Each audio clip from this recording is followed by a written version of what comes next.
Hello, আসসালামু আলাইকুম রহমতুল্লাহি বারাকাতুহু। এখনও বইছে কালবৈশাখীর ঝড়। আপনারা সকলে বাসার ভিতরে থাকুন, নিরাপদে থাকুন।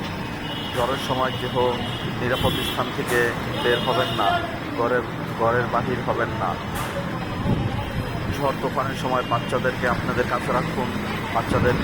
বাচ্চারা ভয় পেতে পারে, তাই বাচ্চাদেরকে নিজের কাছে রাখুন এবং বাচ্চাদেরকেও 7-8 বছরের বাচ্চাদেরকে ঘরে বের হতে দিবেন না।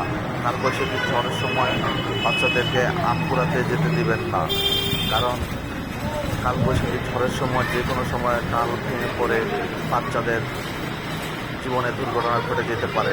তাই আমরা সকলে সাবধানে থাকি। কালবৈশাখী ঝড় থেকে আমরা নিজেরা নিরাপদ থাকার চেষ্টা করি এবং অপরকে নিরাপদ রাখার জন্য চেষ্টা করি। সকলকে এই বলে আমি আমার ভিডিওটা শেষ করলাম।